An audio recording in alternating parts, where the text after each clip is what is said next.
தாவீது கேட்பதையெல்லாம் ஆண்டவர் அவருக்கு கொடுத்தாரெனில், தாவீது பரிசுத்த உள்ளத்தோடு ஆண்டவருக்கு கீழ்ப்படிந்தார், கடவுளுக்கு உகந்த வாழ்க்கை வாழ்ந்தார். தான் என்ன செய்தாலும், எங்கு சென்றாலும், ஏன் யுத்தத்திற்கு கடந்து செல்லும் முன்னும் கூட ஆண்டவருடைய பிரசனத்திலே அமர்ந்து அவருடைய பதிலுக்காக காத்திருந்து அவரது அனுமதியை பெற்ற பிற்பாடு தன் பணிகளை தொடர்ந்தார்.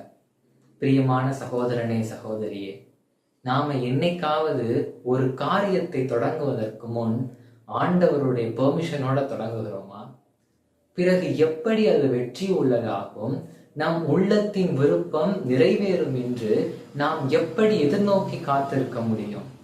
ஆனால் அவருடைய பிரசனத்திலே அமர்ந்து அவருடைய அனுமதியை பெற்ற பிற்பாடு நாம் ஒரு காரியத்தை செய்தோமானால் நிச்சயம் நம்